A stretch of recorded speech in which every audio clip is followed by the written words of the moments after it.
takes over my screen. Okay. So Okay. let's live with it. Unless no, that's not okay. It will be too much of a problem. I can log in through my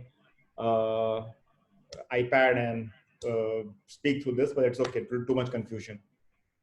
Great. No, it's properly visible. And how much time it will take to complete the entire deck? You told me about 40-45 minutes, right? Perfect. Yeah, perfect. So I try and time myself. That's okay. I'm reasonably. Sure, done. Not an issue. And then once you're done with your deck, then our team has curated a very interesting Q&A. So then we'll start with the Q&A session. In the last 5 to 10 minutes, we'll take up the participants' questions and then we'll wrap up the session. Okay. And so if it needs some extensive preparation, I'll answer the best of my ability. There's some things I'll have to tell you. I'll have to come back or something. I'll manage it. Don't worry. I'll manage it. Okay. Great. And people are live. See, this session is there on Zoom as well. People would be watching live on YouTube as well, on Facebook as well, and then would be having this post production, and then we'll promote it across all digital platforms. So this is how people would be live across on digital and the Zoom platform. Okay, great. So is it your first session in lockdown? No. We've done enough team meetings, virtual meetings. We've done a couple of roadshows also, like your virtual roadshows we've done. So in the sense, at least from a participatory point of view, I think I've led a couple. So, but this might, yeah, correct. In the sense, I don't know how many people are ultimately, definitely not 100. I've not done if you're getting 180, whatever number of people. But yeah, we've done a few. I'll not say that we've not done. I've gotten used to it a bit also. Okay. Any keynote session that you've done till now? No, I can't think of. In the lockdown, no. Okay, in the lockdown. Okay, great. So I think this might be a very interesting one as well. And our team has basically created very interesting questions. I just saw the questions. So it's very interesting. Gonna enjoy it. Okay. I don't know if you're motivating me or scaring me, but that's okay. But it will be very interesting for the participants. Sure. Okay. Great. So can you just brief me about like how you enter into the media and entertainment industry and something about your background? Sure, I can do that. You want me to start straight away? No, we'll wait. It's just that to break the ice. So yeah, look, my first slide is about that. So I have to repeat that. Okay. My first slide is, hang on, is it, let me check. You can see, so my first slide is about myself a bit. So. Oh my God. Okay, so keep it that as a suspense. So we'll just keep the first slide that it is. Yeah, so you let me know whenever we're ready to roll, I'll be ready to roll. Sure, okay? Sure done. So we'll wait, and I think people will join by 4:35. The audience will be there, and then accordingly we'll start the session. Cool. I'm muting myself in the meantime. Yeah, sure.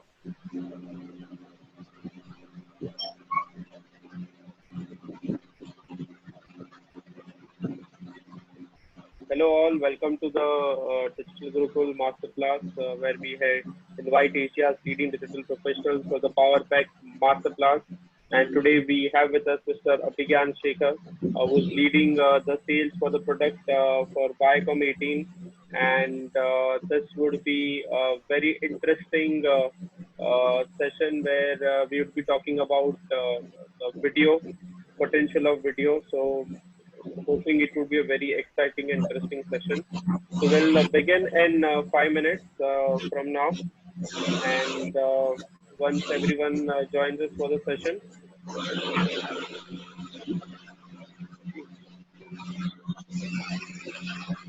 Requesting everyone to mute their mic so that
Okay, so we are live on YouTube, we are live on Facebook, we are live on Zoom. So we have been joined by around 70 people, and more people would be joining soon.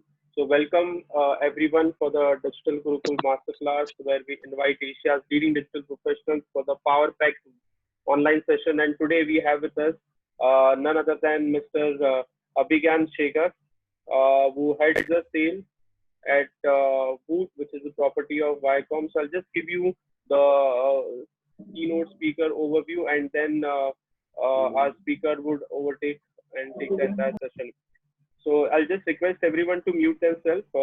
Today we have today's topic is potential of digital video, and I'll just brief you about our keynote speaker. So Mr. Abhigyan Shekhar, he has a 15 plus years of experience in media and entertainment industry with the product planning, pricing, analytics, and ad formats, digital evangelization, lead advertising monetization for starsports.com and Hotstar, revenue growth for large advertising and media agencies, cross-functional collaboration, C-suite relationships, new business opportunity and partnership, sponsorship, sales, project management, and consultancy.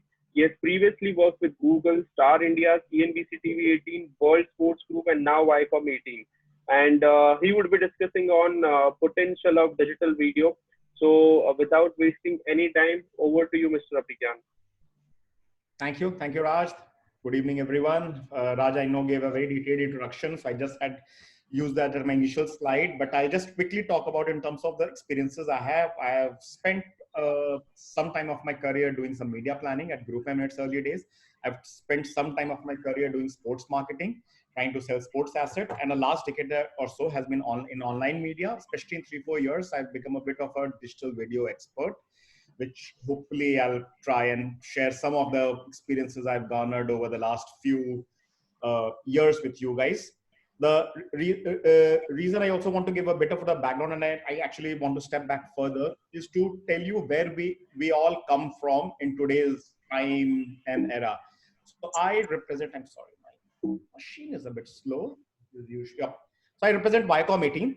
I hope all of you know about us. We're a joint venture between Viacom, CBS, run a set of international channels. MTV, they introduced, at least in my younger days, they introduced youth music to us.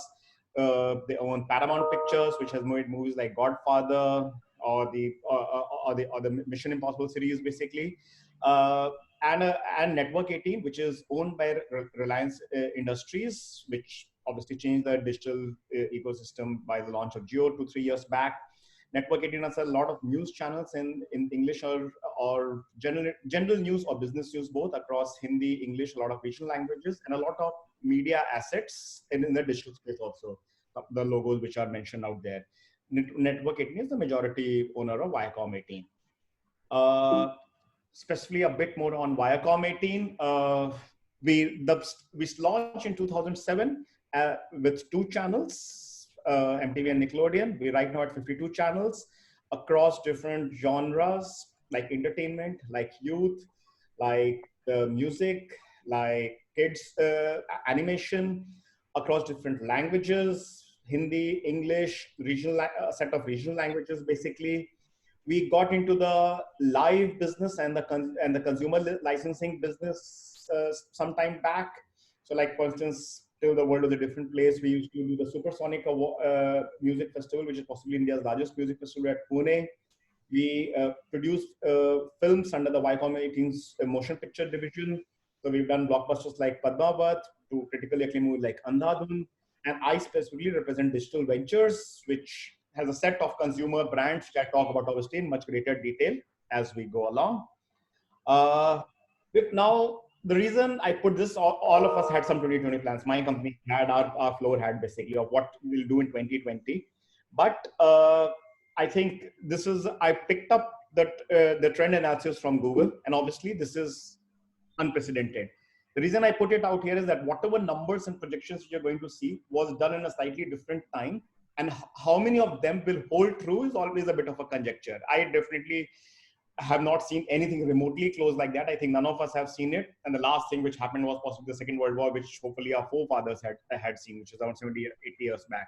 So, but these numbers obviously still hold true in terms of the directional point of view. Obviously, the quantum will change and all. But overall, I don't want to sell to the converted, but we know that the global economy is been forced to do a digital transformation.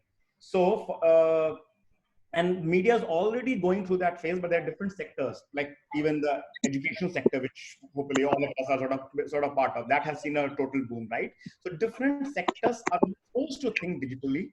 What we have been actually doing for the last few years, when I say we, all the traditional media company who has a backing from some another world altogether. We all know that how mobile is taking center stage and video is the lead medium for a bulk of the growth which is happening. But if you step back even further, overall, how large is the media entertainment sector in India? And if I see some numbers, it's about roughly 26 billion. And this is, again, the estimates can vary. This is an ENY estimate for from last year. But 26 billion makes it slightly less than 1% of the Indian economy. Just to give you a benchmark, globally in advanced sectors, 2 to 3% is the contribution of the media entertainment sector. So obviously, we have a lot of headroom to grow out there. We have been going faster than the nominal GDP growth over the last few years. But the important thing, if you notice, is that advertising revenue has been outstripped by the overall sector growth dramatically. What also happened, interestingly, last year was digital media overall overtook film entertainment, which is a very large and a very visible industry in India. So obviously we are on a great trajectory per se. And what is digitization is helping us further do is unlocking the potential of direct to consumer. India was always very, very skewed towards advertising per se. I'm not talking just about new media, but even traditional media, like what we pay for newspapers, for instance. Even we pay a couple of rupees, which even with purchasing power parity and all, just does not cover the cost of the entire newsprint. It was always advertising, which was bearing the burden of the media business per se. So that honestly has also started getting corrected. And some of these trends which you can see is about how subscription is coming in its own right, and digital is allowing you to unlock it even further and even quicker. So that is the interesting trend path we were on. I don't know, again, we need to talk about it, but by any stretch of imagination, these numbers look very substantial. They're as good as a content size economy like Europe is. And when the reason I put all these slides up is that the reason when there are such large numbers staring at you, you need to pay cognizance. These are not small numbers by any stretch of imagination. What was happening while internet was growing very fast, unlike the typical broadcast business, it had a slightly different gender slant for sure. So like, for instance, television, which is the largest media category in this country and definitely our core business, was evenly skewed with a bit of a slant towards women. You had a slightly about 53% women against 47% men who consume TV basically. Internet was radically different. Internet was the other end of the spectrum. And urban-rural divide was actually made no difference. Rural was even further sharpening.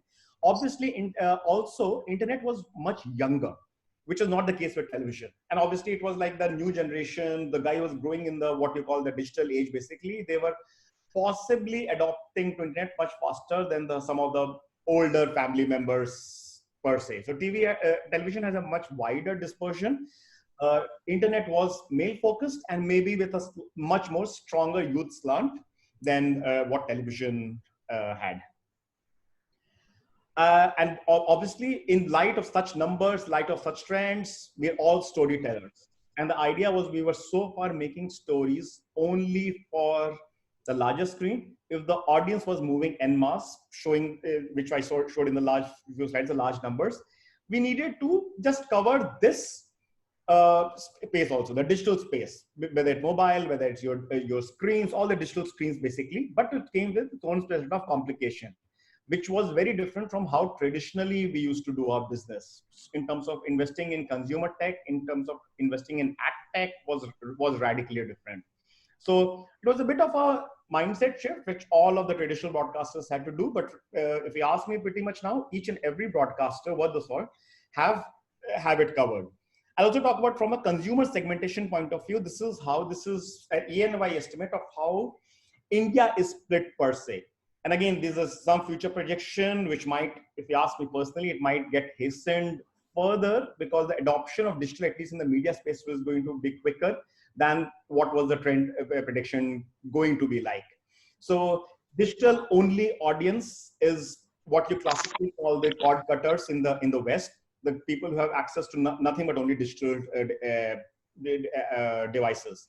So as we see 2018, 2019, that growth was fairly substantial, maybe a few of you out here.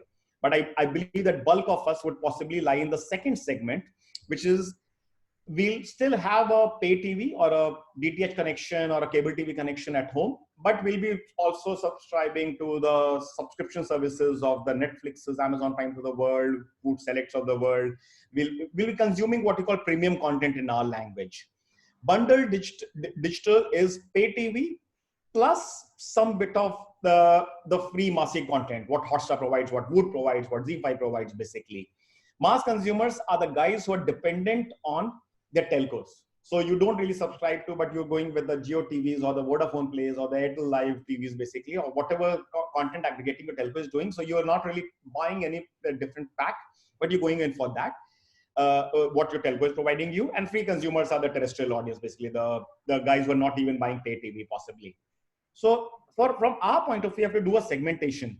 The obvious opportunity was this, the digital and tactical digital segment, which was looking for content, but television was just too wide, or even cinema was a bit too wide to cater to their requirement per se. And this is what led to what the content which we talk about a lot, be it a Asur, be it a Patal Lok, whatever moves us basically. It's Indian stories, but in a different grammar than what was not being done in India so far. So this was what you call the top of pyramid audience for any OTT platform. And then there was the addressable audience, which was for anyone from a pay TV operator point of view, of the people who were sort of, sorry, is there a question? No, I will take the question in the later. Okay, great. So this is what you call from a consumer segmentation, what is our addressable audience. These are the guys who are paying for our content on television and can afford to pay on digital also. So these are the two basic segmentation on which you look at any product building approach. Obviously, it has led to a different kind of players who are trying to capture this entire boom of online video space per se. There are the global players, from the YouTube to Prime Videos to Netflix to even TikTok, which is making a lot of way right now. But there are all the telcos, which are fueling this entire growth. There are all the aggregators, and a lot of them come, a lot of them go, basically, unfortunately, because there's also a fairly brutal business to that degree. We just had View, which had shut shop some time back. We have Hook, which has shut a shop some time back. They're the guys who are who started off trying to capture the digital on the first two segmentation, which I spoke about. They were content players only catering to them. Obviously, TVF was the leader of the pack out there, but you have a bunch of players talking to different kind of audience, even in different geographies, catering only to Bengali audience, for instance. So there were digital only content players, which mushroomed dramatically. They're all the DTH players also trying to get into content and video aggregation. They're the unrelated players to a degree. The Flipkarts and the Zomatos of the world, their core business was not about video at all, but they got into video content because also video is a great way to drive engagement around the platform, around the app per se. So I think someone is also, I don't know if someone is taking control of this, because there are some things being drawn on the screen. Any which ways, yeah. I'll continue. Okay. Yeah, continue. Yeah. And there are obviously all the broadcast OTTs. If you ask me, between the 6 names out there, we pretty much control all the IPs which matter in the television world. So every major broadcaster across different languages, different genres has been covered out there. And all of us have plays out there. So it's as you can see, it's a fairly cluttered and a competitive market per se. It's obviously showing in terms of the OTT boom, which is happening out here. And this, I'm looking at comparing both the global numbers and the Indian numbers. Globally, it's happening, and it's bound to happen a lot. Netflix is having its best time ever thanks to the post-lockdown. Unfortunate, but for the bulk of the economy, for business. But obviously, there's one segment which is benefiting a lot. And I personally believe this entire skew, which was already there, will further get highlighted. We are within the OTT space, we are rising faster than the global standards. And I personally believe, obviously, this will go a lot faster for OTT video growth overall, for internet advertising, for all the other formats which are mentioned also out there, because this will be pipe agnostic. That's the reason it's OTT independent of anything else. But if you see from a consumer lens, this is what the business lens was. But for a consumer, what is the consumer looking for? The consumer possibly gets access to 4 different kind of video content. One is the premium video, which all of us operate in. And the different premium video platforms have different business models to sustain them. There is what you call in our language, there is SVOD and there is AVOD, subscription video on demand or advertising video on demand. So you either pay for that content or someone like an advertiser enables the payment for it so that you get it for free. That's the 2 business models. But this premium video content comes from premium video content creators. So it comes with a bit of a quality benchmark, which is higher. It may not appeal to your senses. That's a different thing. That's a subjective view. But overall, it comes from established storytellers. So that is the top of pyramid for us. Then there is social video. Obviously, sort of TikTok dictates that a lot in the last past with their massive growth in India. But let's not remember even YouTube. The origin was in social video, where my content, for good or bad, can be hosted out there along with a proper YouTube stars or a TikTok stars versus what can be very, very unsafe content, which the social media platforms also keep discovering at some point in time. So the problem with social video is that it's good, bad, ugly, everything coexisting in one place. Then there is the live events, and live events is not just about live sports, but it's also about live music events now. It's about live award shows. We've streamed the Lakme Fashion Week last year. We streamed the Global Citizen sometime in early morning of one Sundays of April, which was around the COVID pandemic itself. It was a global event, brought everywhere in the world. We did our bit out here in India. Facebook did something out there. So the live streaming bit, we are streaming this session right now. So that is one way of also people consuming that content. And then there is interactive, which is the smallest, but it is growing the fastest. It started off obviously with gaming. Console gaming is quite big abroad. I don't know how many of you is actually for the next generation, so it's bypassed me for sure. But I know PUBG became a big rage out here in India, and then there was the Bandersnatch, which was around entertainment.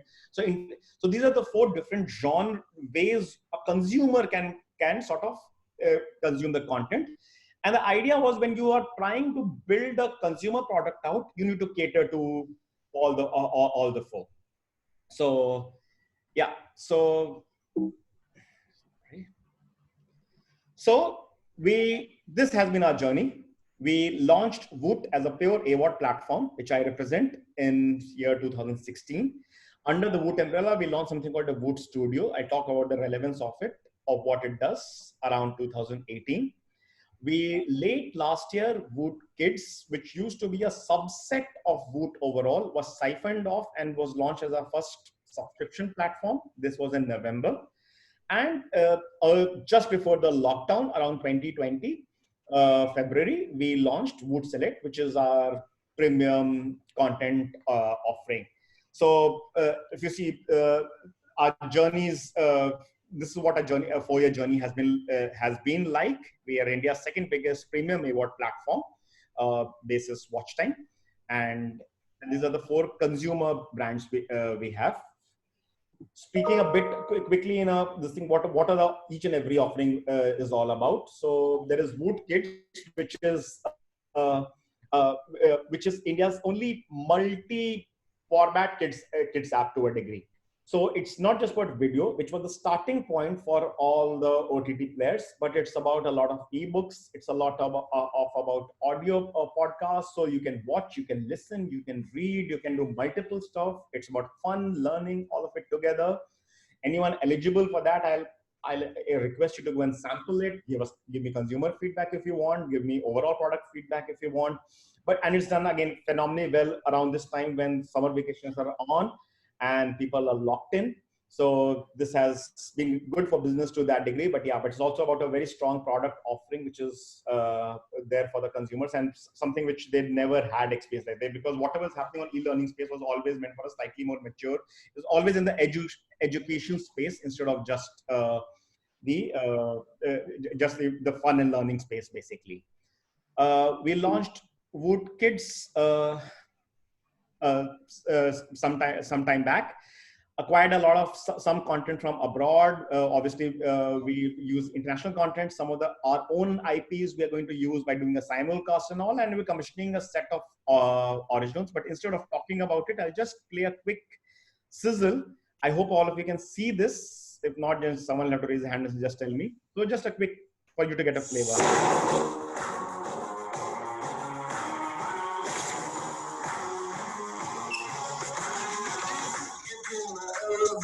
Straight to the penthouse, it only goes one way every day. ये बहुत लंबा जाएगा लोना.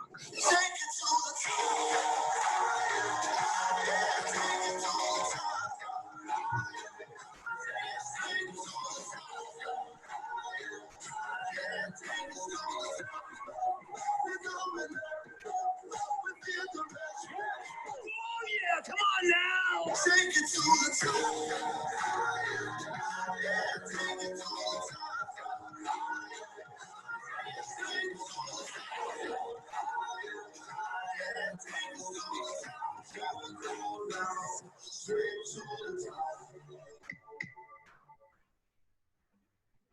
Yeah, some of our shows have rated very well on IMDb. I don't know if anyone has managed to catch it, but Asur has got a lot of PR also, has rated very well. Some of our original shows also. So I'll request everyone to go and have a look at it. Also give us feedback if required. But this is on the subscription space, basically, of how we are as a traditional broadcaster with a young digital venture business trying to compete. The business which is our bread and butter business is basically the overall AVOD business, which caters to the digital audience at large.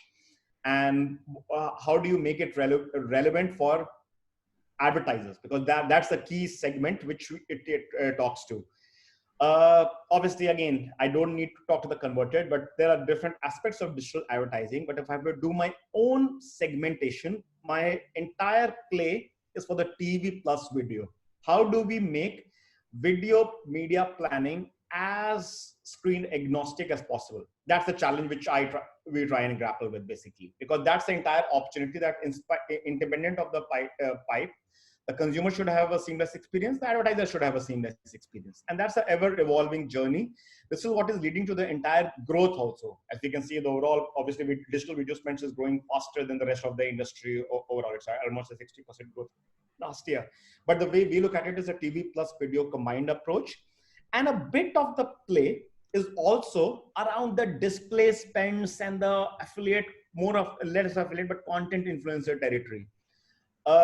Give you a sense, small numbers, but possibly for YouTube, about 15 to 20% of their revenues come from pure performance play advertisers, basically.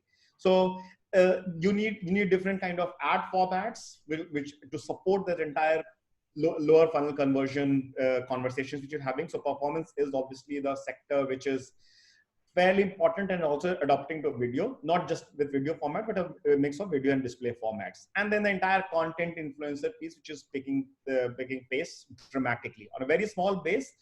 It started off as being a pure art, but we are trying to inject more and more science into it, basically. So I'll cover everything, and we pretty much our offerings cover all the scope. So I talk about all of that. Viewed across 1,500 cities and towns, the distribution obviously represents Voot's strength per se, especially the strong languages we have, which is Hindi, Marathi, and Kannada. So our geographical dispersion comes from that. But overall, if you see on the right, the dispersion of the online video consumer is pretty much synonymous with Voot out here. So obviously, tier 1 has a disproportionately large share, but it's not just a tier 1 phenomena. It's not the large metro phenomena. But close to 2/3 of our audience comes from outside the top metros also. And it's going more and more rural as you enable access, as you enable distribution dramatically. Again, we spoke about the male sphere of entire internet, but the Indian media ecosystem is a lot equal, right? It's not just dominated by men. So we with our mix of what we call the cradle to grave offering have actually managed to cover both the gender bases fairly dramatically, and the intent is to try and replicate this as much of TV on digital as possible, which means that this is a slightly better, more balanced gender skew than what internet typically sees across OTT platforms. So that I think everyone has to do some course correction out there. Obviously, there is a differentiated content because network content is the bread and butter. So you had network content, a large library of it, and you launch a digital pipeline for it. But what do you make give to the your digital fan of the content pieces, basically? So we do a lot of exclusive content, given a strength in nonfiction. It allows us to do that, and so a show like a Roadies with all the auditions, or a Big Boss with all the stuff which happens with 70 cameras working 24/7. Everything cannot make it on TV, purely from a logistic point of view. So can you make it a consumer friendly? Produce fresh content. It's not just about curating content, it's about shooting content also required, and give the digital fan of your network shows something to consume on Voot. So that was the other underlying thoughts on building the entire content library for us. So because you don't get only the full episode, you get something more.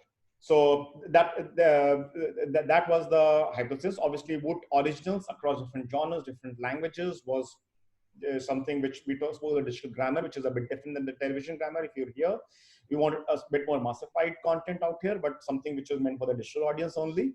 And then we sort of cover base with news, especially live news from our News 18 bouquet, which keeps happening across different languages, across different markets all the time. So these are the 4 broad buckets in which the way we look at our content umbrella. But obviously, given I spoke about interactive being the big one, we also plan to dial up our esport piece also.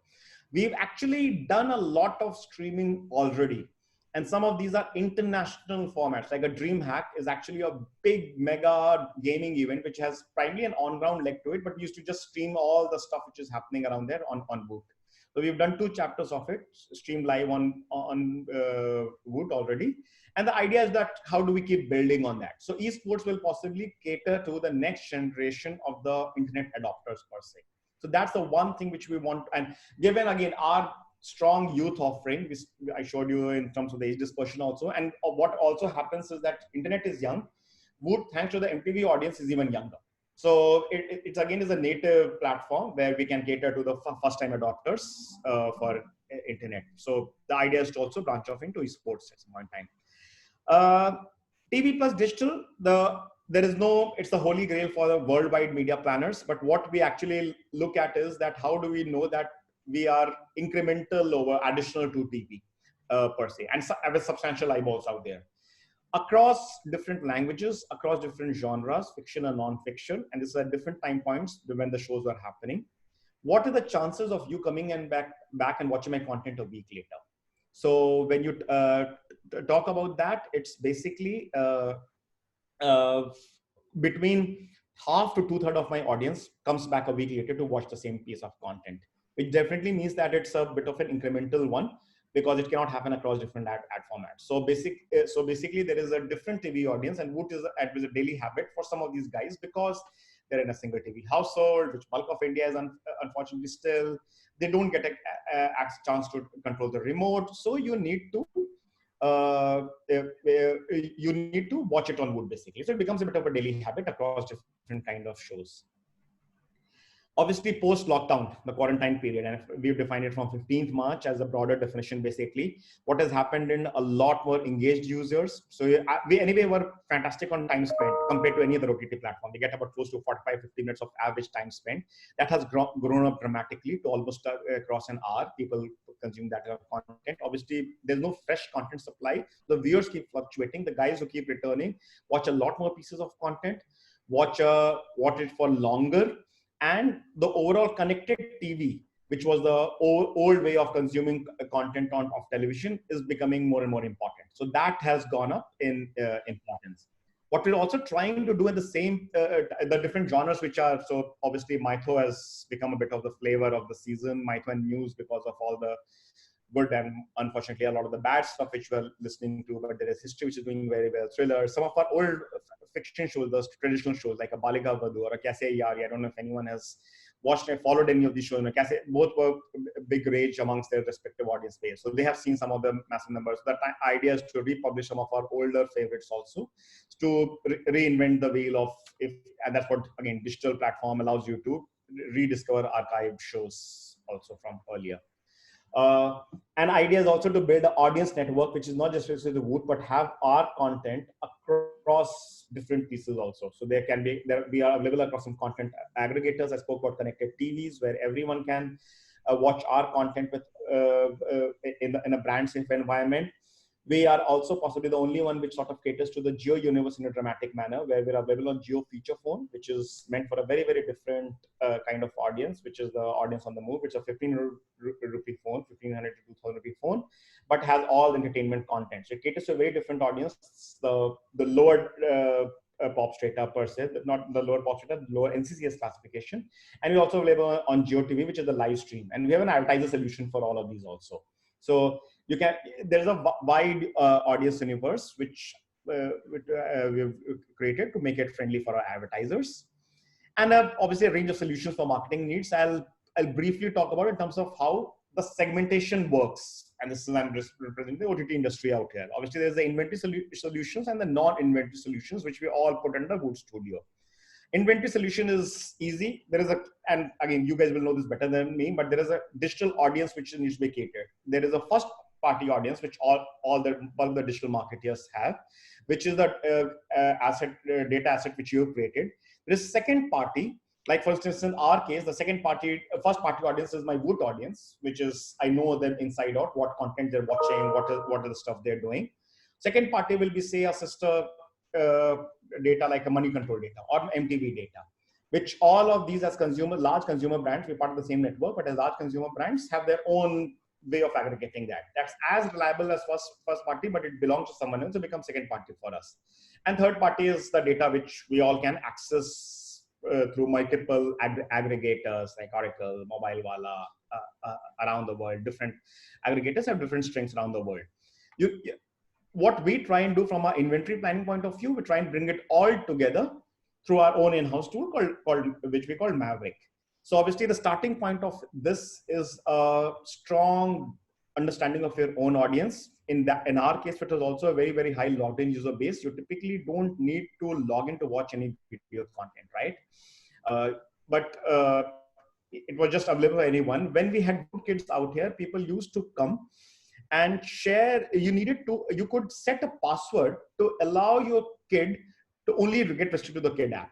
And honestly, spouses these days don't share their phones, but you share your mobile phone with a kid. So you wanted to make it safe for the kid. So there was a 4-character PIN, which is as strong as, say, what our credit cards are protected with, which if you set that up, the kid cannot watch anything which is non-animation or outside the Voot Kids environment when it was within the app per se.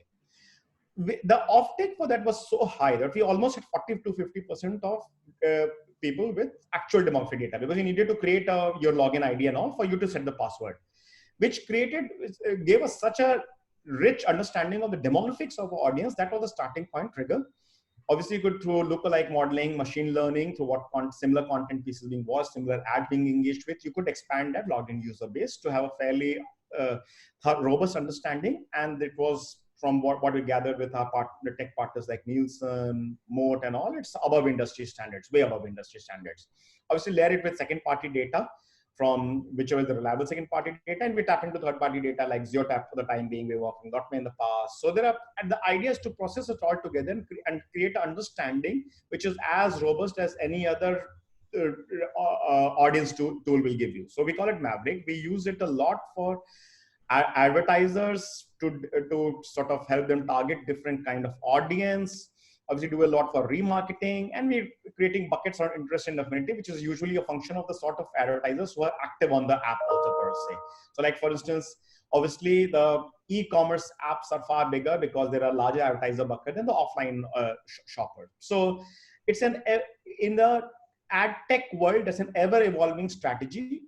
You will maybe never be, and we hope never to be as strong as a tech platform, because honestly that comes with a great degree of responsible and irresponsible behavior also. But the idea is to be competitive, to keep building on that base, and whatever advertisers work with us should be happy with the results we deliver for them. So, and obviously you can then have different advertising technology layers to help them execute the campaigns, be it programmatic, be it non-programmatic. I'm not getting into those details per se, but that's just a way of you placing your ad. What is Voot Studio? Voot Studio, and this is the bucket of the offering. This is anything which is innovative solutions beyond advertising. And again, different brands do to different degree, different platforms to different degree, different requirements. So obviously digital sponsorship is for some of these large, at least the non-fiction assets where the eyeballs are so large. People cannot afford on-air sponsorship. So you pick up an only online sponsorship. So like I can think of, say, one BFSI category on Hotstar. They never go on IPL on Star Sports, but they'll sort of, they believe that Hotstar on IPL does the job for them. Similarly for Big Boss, there are a lot of digital first players like a Swiggy and all, which we believe that their native audience lies on digital. And those are large enough numbers for them not to even look at on-air. So depending on what the requirement are, you can the comfort of a large media property, and you can do a lot of solutioning around that. Voot exclusively spoke about from a consumer point of view, but the entire ability to unlock the second screen. In a KBC, can you play along? When we did KBC Tamil, which was an all-women Tamil, can you play along and win some prizes? Can you create a fantasy league for your roadies audience? So all these are exclusive interactive solutions which you can build on Voot, which actually is leveraging the power of second screen, where the first screen and the second screen are talking to each other.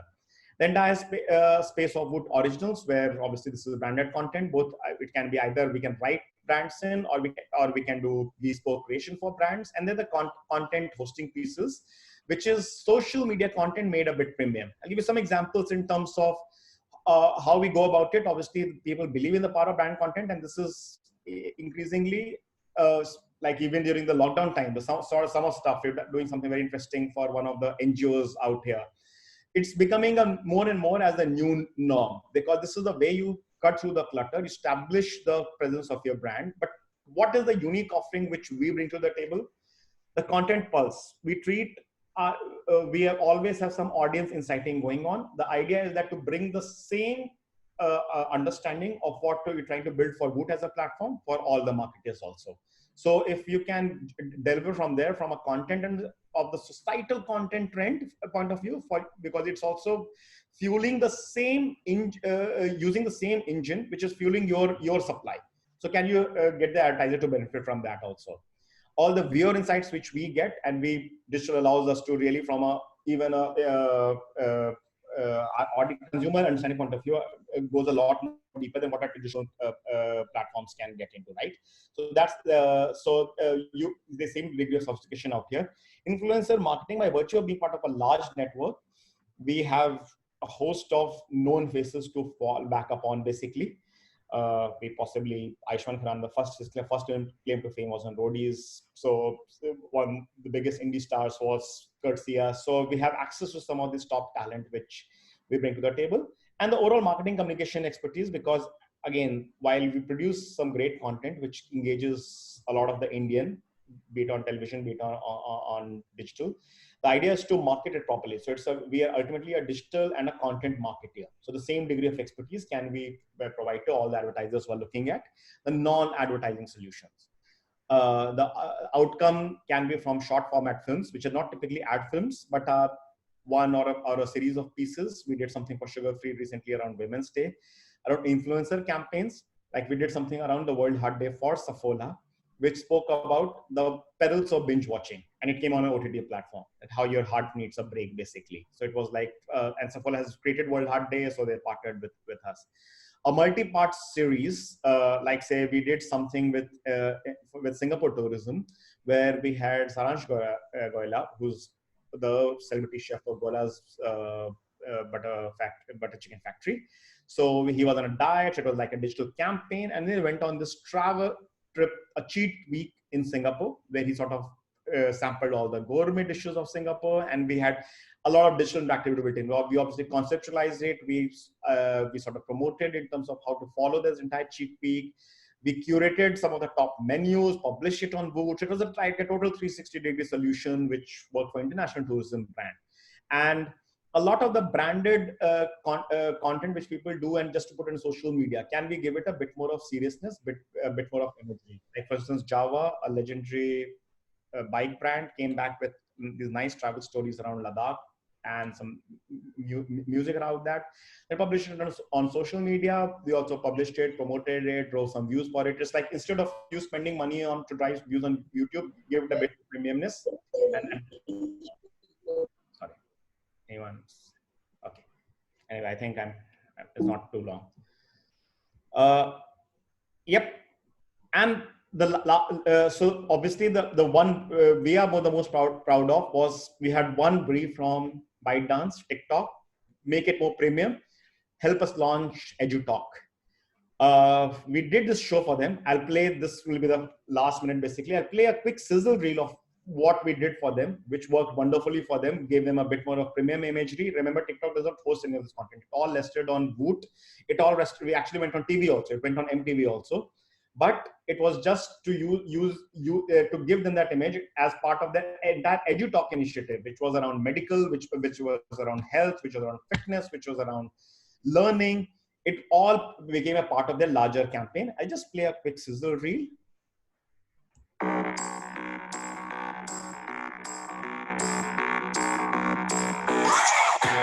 What happens when TikTok collaborates with Voot Studio? Cheers. Fireworks. Presenting Bollywood's first ever fitness chat show, Work It Up. Shots in the gym? A groundbreaking show that breaks the monotony of the celebrity chat shows. I would gain 20 kgs for a role. No, I don't. I stalked a fellow actor's social media profile at night. Of course I have. By innovating a fresh experimental format which seamlessly integrates TikTok's EduTalk campaign. EduTalk. ऐसी series बना रही हूँ जहाँ हम उनको दिखाते हैं how to do an exercise correctly. A show that is so unique in its concept that the stars are talking about it. I want to congratulate you on your new show, Work It Up with Sophie. I'm going to be on the show on season 2. Combining Voot Studio's creative storytelling and our platform's vast reach, we bring to you the first Bollywood fitness chat show. So, what can we do for you? Yep. So basically, what I've spoken about, obviously acting as a catalyst for digital adoption across all industries.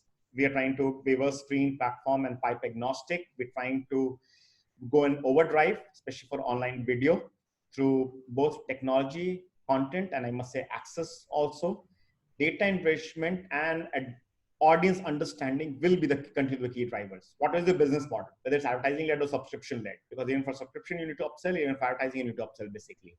And branded storytelling is the one which was taking shape. It's becoming a lot faster, because thanks to the situation of the overall macro environment. I think I've timed it perfectly. 5 minutes. Yeah, thank you. Thank you so much, Abhigyan, for a wonderful presentation on the potential of digital video. You have briefed out about the foundation of the Voot, how basically he's planning some of the key findings that most of the participants were not aware of. And you've given us the complete 360-degree understanding about OTT platform, the future. And with that, we have the questions lined up for you. Now we'll take up the questions, and I hope I'll get very interesting answers from you. So my first question to you, Abhigyan, is how video is transforming the digital marketing industry? So I don't know how much of it we addressed. So there are, as I said, there are 2-3 buckets in which you have to look at it.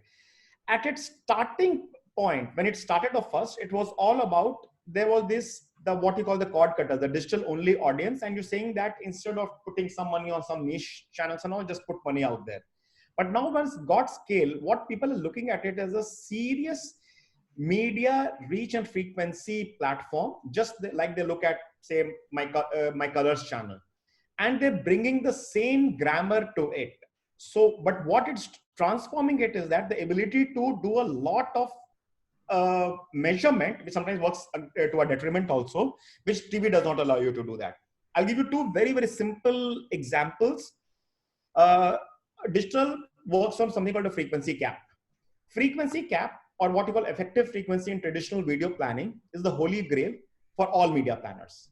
On TV, when you do plans, you'd say that you have an effective frequency, which is usually 3 as a thumb of back of a thumbnail option, but you can, I find the right frequency is the key one.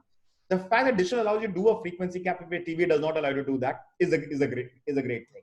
Again, the reduction of the wastage. If you're trying to do an announcement, it's great to use TV, but if you want to do address what is called the addressable audience. So like while there are 200 consumers for any TV channel, your addressable audience will be a 10%, 15%, which is the media audience which the brand is looking to target. So the ability to cap it within that audience, digital allows you to do that. So at its heart, the media reach and frequency with a far more sophisticated manner, which makes it a lot more cost effective.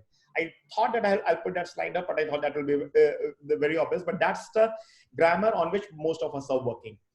So obviously it's measurable, it's cost effective, and the fact that it can be interactive, engaging is the side benefit to it to a degree. Okay, great, Abhigyan.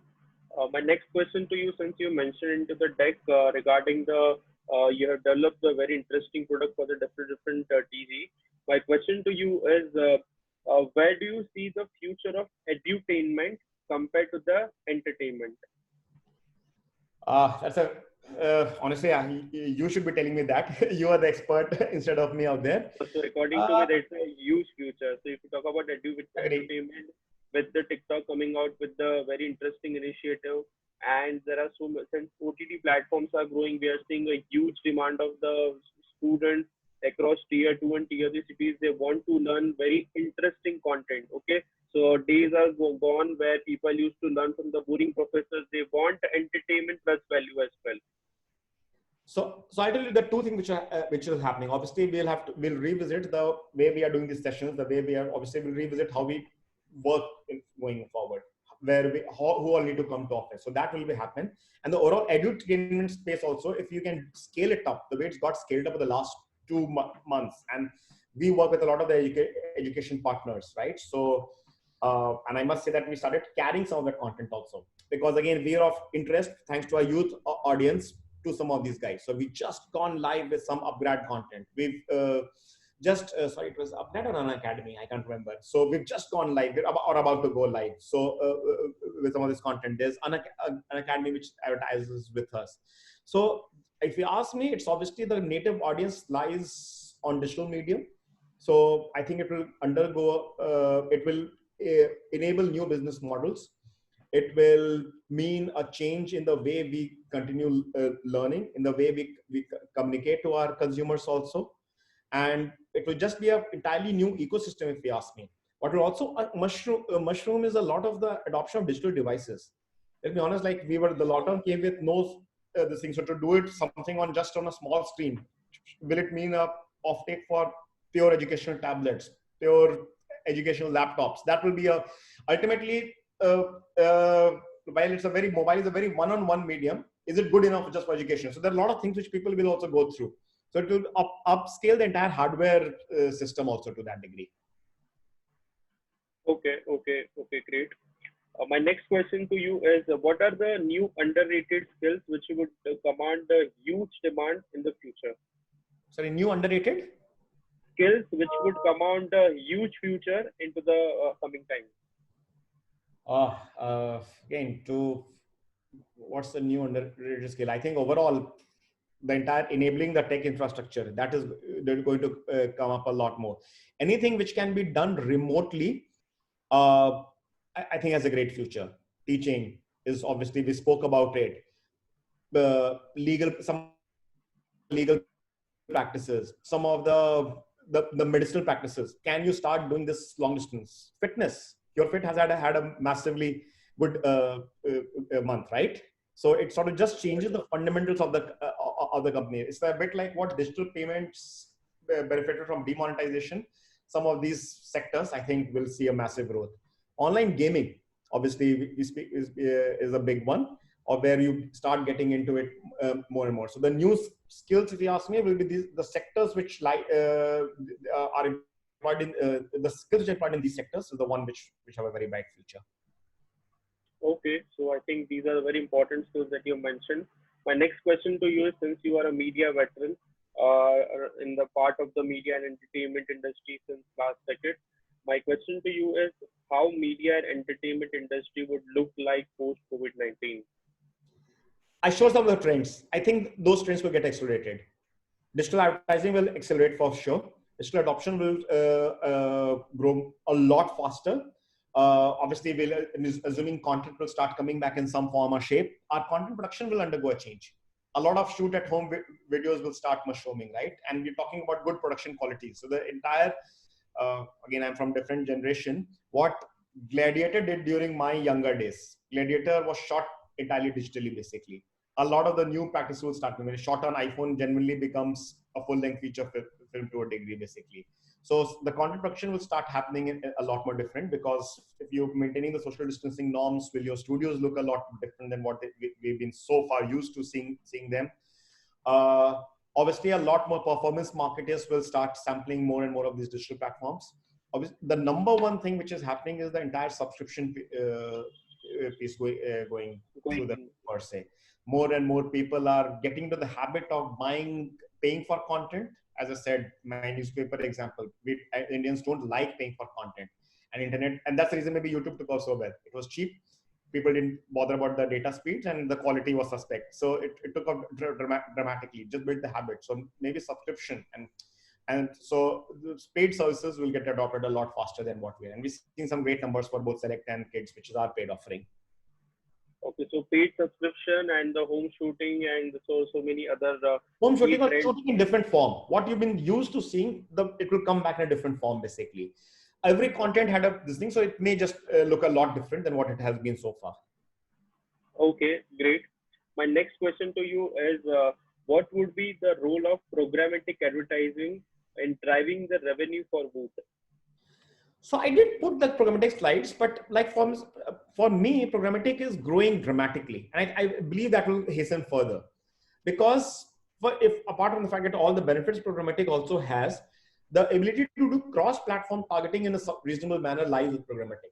So if programmatic in all form or shape, whether it's PG, PD, PMP, will go through the roof. So it will mean a faster adoption. It would also mean all the hardcore digital advertisers who believe in programmatic, a faster conversion for them. And I can tell you from my own example, it's almost has increased from 1/3 to touching 2/3. So that's the pace at which we're adopting. Obviously, display, everything was programmatic. On video also, that is becoming an important one. Okay, so I think that is more dramatic than the step study approach. My next question to you is, since you're part of this media entertainment industry since last 15 years, what are the two memorable experiences that you would like to share with the participants? Memorable one.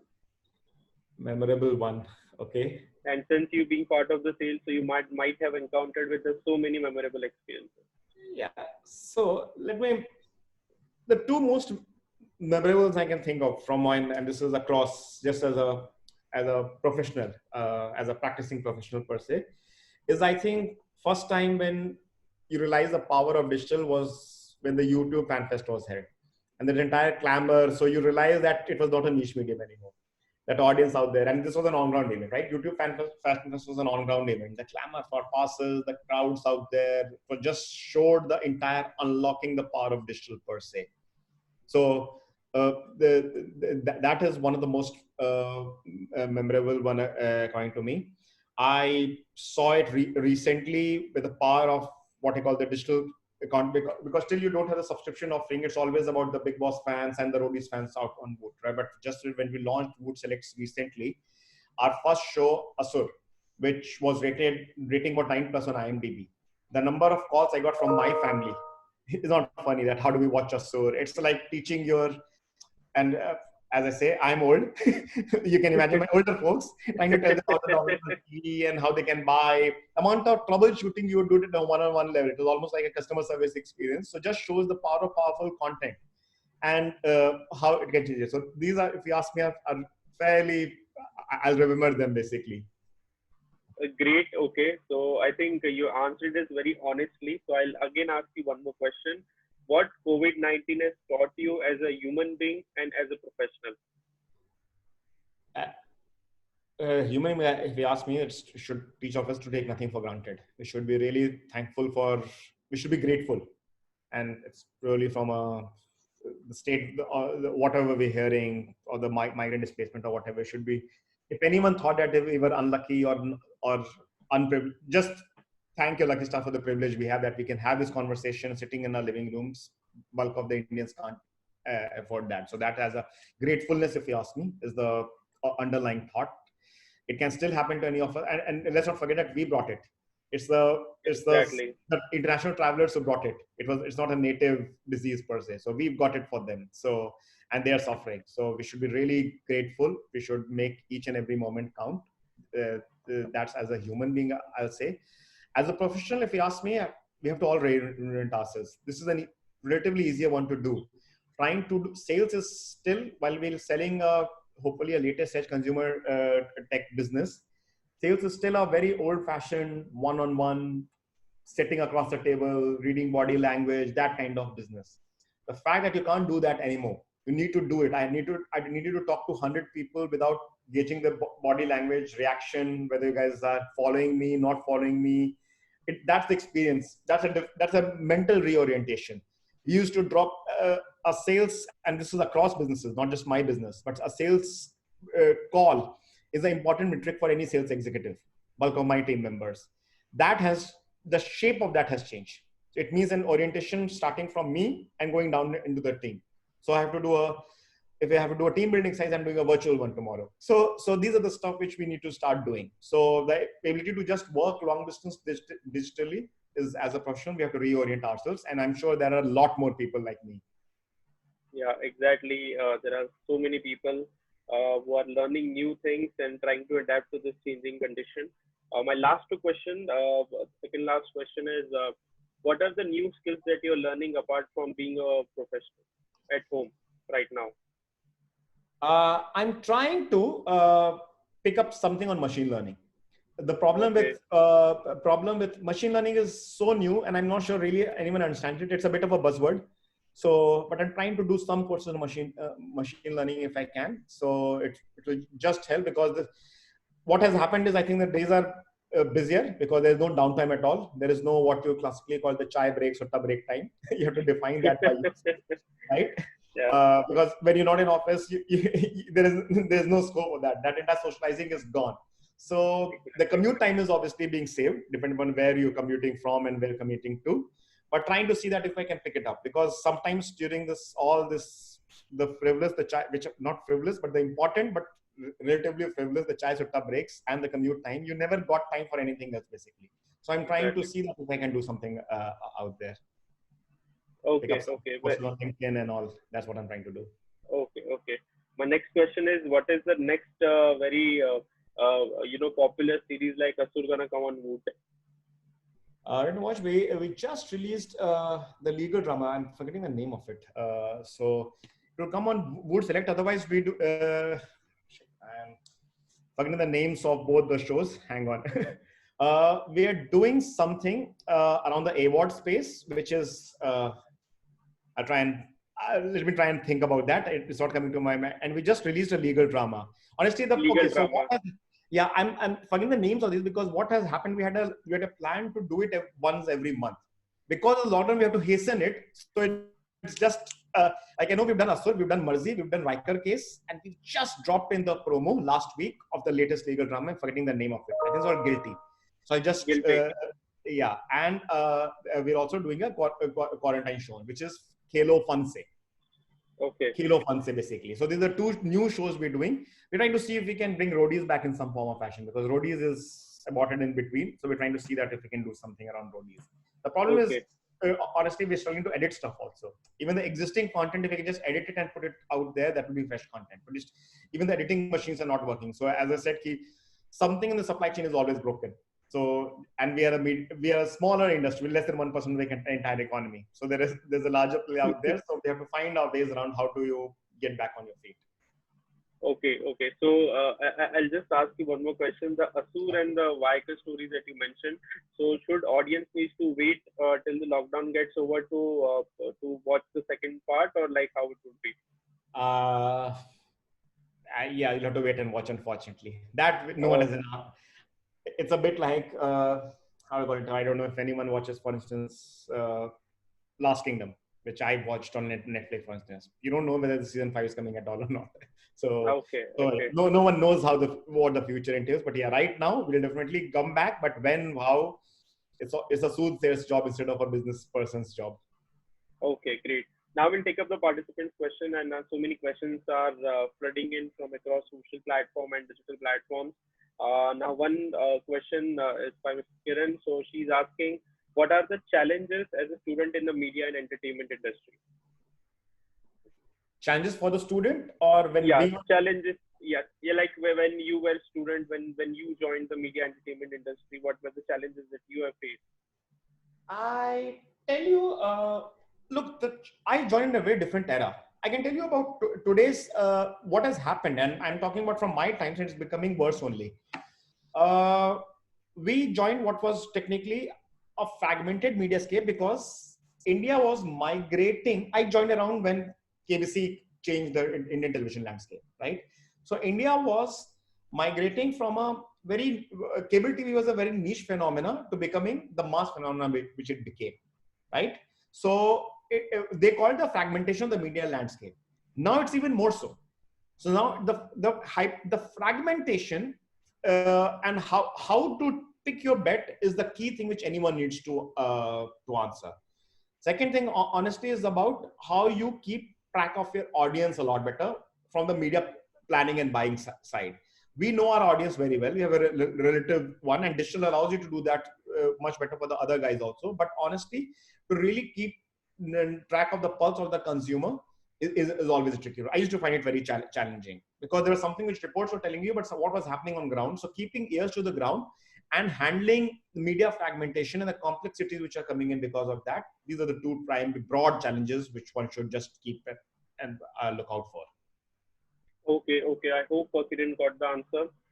Next question is basically on the scope of digital marketing in media and entertainment industry. Would gonna increase or decrease? What's your take? It's going to increase only.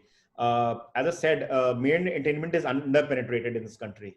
So there's a lot of headroom to grow as a percentage. Forget the absolute terms. Basically, it's bound to increase. And as more and more, and I'm still very bullish about Indian economy. I continue to be optimistic. I know these are tough times, but the rebound hopefully will be far better than what we have seen so far. I'm looking at as early as next quarter, hopefully. Once the rebound happens, I believe a lot of pent-up consumer demand is going to come back, basically.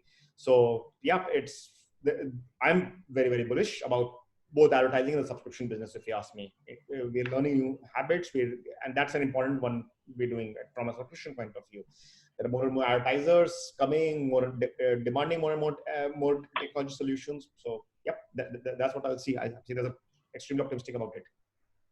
Okay. Ayush on YouTube has asked me, sir, I want to join the media and entertainment industry as an internship. Right now, I'm at home. What are the opportunities that I can get from work from home? That's a very generic question. Depends on what exactly is your competence and what is your area of interest. So, and I'm sure, and it depends on what you mean by internship in terms of what sort of time you're willing to devote to this. Is it a 15-day project you want, or a 6-month project? It's very open-ended one. But I think there are enough and more people trying to get stuff done from home. I think I'd put my email ID out there. If there's a specific interest, someone can reach out to me on the social media profiles or something like that. I'll see if I can do anything, but you have to be a bit more specific. But I think there are always opportunities. Do remember, media entertainment industry is as much affected by the economic tailwinds as any other industry. In fact, even more so, because the advertising, at least the one I represent, is the first thing which is the most discretionary spends. So, and that is on such a massive back wicket right now. So it's actually the toughest time to try and enter in the job market right now. I'll not make any bones about it. So basically, you have to be patient. I personally believe that the rebound will be very strong. So everyone, all of you out there, should be very, very patient. Right now, be ready for the long haul. It will be tough, tough ahead, basically. We're seeing it. I seeing it firsthand. I have my ears to the ground. I see with all my advertisers slashing budgets or having a negative outlook. I'm optimistic because that's in my inherent nature. But I think one cannot be just reckless. So you will have to be very, very careful in terms of what is the burden we are taking on along, basically. But internship opportunities and all, we'll be happy to figure out in terms of what exactly are you looking for. Okay, so be ready for the tough time and work on the skills and optimistic about the future. Correct. Next question is by Mr. Ashish. So he's asking, sir, what are the opportunities for new startups in the media and entertainment space? Again, depend upon what is the startup about. So media entertainment thrives on startups. I personally sort of work a lot with them. It's because there are so many challenges which need to be still solved, and we are at the bare base of it, basically. There's so much of headroom to grow. I can keep talking about. I spoke about machine learning overall, but in terms of cross-platform measurement, there's a lot of stuff to do. What you can do within the screen, the contextual advertising space, that's a space to be occupied, because while digital is easy to consume, it's a very, very difficult thing to put together. So the technology behind the session we are having, I'm sure it was fairly complicated. It took some time for it to get streamlined, to get robust enough for us to have this conversation. So depend upon, I think there is a lot of stuff which startups can solve for, and we work with a lot of them to help us for different parts of our business. And I continue to believe that we'll continue working with them, because as the business grows, the complexity also keeps growing. And one person cannot specialize in everything. So you need to keep having more and more multiple partners as part of your entire stack. Okay, great. I hope you got the answer. We have Mr. Sameer. So he's asking, sir, what would be the role of influencer marketing into the OTT platform? I think I spoke about it a bit. So it's a very small sector, but more and more people are adopting it. And some of the stuff which has started happening around the COVID era, and again, it's too small a time series to be statistically valid. But influencer marketing, what digital allows you to do is it allows you to do define your area of influence in a massive fashion. And I can talk about from my experience, when we go and pitch for a brand and content piece, the biggest variable we leave open is the entire cost of talent stroke influencer. I got a great idea. Treat it like a movie. You got a great movie idea. You want to put a Shah Rukh Khan in there, the budget will be dramatically different. It will be at least 3x of what you had envisaged it. You put a Ranveer Shori in there, the budget will be dramatically different. You put Ayushmann Khurrana in there, the budget will be a bit different. So the influencer and the ability to influence per se dictates a lot of the commercial around some of the projects which we put together. And we actually, I've got it. I use that in my sales tech and all. We work with a startup which manages to define the influencer very well. Is it a micro influencer? Is it a hyper local influencer? And we can keep going more and more granular, but ultimately you'll get no scale. There is an influencer within my society building. Someone wants to just target my society. They can use that influencer to do something like that. So you can actually define it as good as you can define advertising. And we work with a startup out there to help us define that very sharp. But obviously there's a ready-made list of influencers which we work with, because we pretty much know that what a standard advertiser costs for. But otherwise, you can define it based on the scope of the work. Like the example I showed to you, Work It Up. That has some real A-grade names. And it was just nothing but a chat show while they were working out per se. Some very good-looking people working out and talking and giving some tidbits. That works. That is what they were looking for, because TikTok was looking for, to get a bit more premiumness, a bit more style around the entire project. And we brought it to the table. So that was like somewhere else altogether. But you can obviously define it that me working out is technically, I can be a fitness freak, but it does not really move anyone. I'm just using as a conjecture example, and nothing like a fitness influencer. Great. I hope that answers the question. Now, last two questions, and then we'll wrap it up. Since you might have seen the recent controversy of OTT platforms versus the multiplexes, that most of the film producers are exclusively releasing their movies onto the OTT platform. where do you see, would that be a new trend where movie producer would be exclusively tying up and releasing the new movie on OTT platforms? What is your take as a media industry veteran? Okay, I'm not the domain expert on that business specifically. That's a very, very complex business, very comes with a different. I'm not sure I should be commenting on that. I can tell you only as a consumer. I think the reason that is happening also is because your regular multiplexes are shut. So your regular distribution channels are shut. Instead of letting the movies lie in the can, you thought that they might as well see the light of the day. So whether that will become a trend or not, I don't know. I personally, as a consumer, I can tell you, the next Christopher Nolan movie or the next James Bond movie, I definitely want to go and watch it on large screen. So Okay. I have absolutely no listing of it comes on Netflix or whatever, but I definitely want to. I want to stay with that experience. But I'm as much of a consumer out here because that's a very, very complex and a unique skill set of the entire media and entertainment business. But so right now, what is happening is very tactical. I don't know that it will become a trend or not, but obviously a lot more people would have sampled it than otherwise would have happened in normal times. Exactly. It's a very technical thing, and we'll see in the future where which side that consumer goes, whether it's OTT platform or multiplex post COVID-19. That will be interesting trend.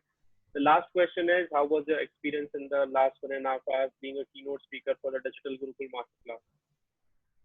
Look, I think usually I just spoke on my presentation and 15-20 minutes interacted with you guys. So it was quite wonderful. It was a refreshing experience.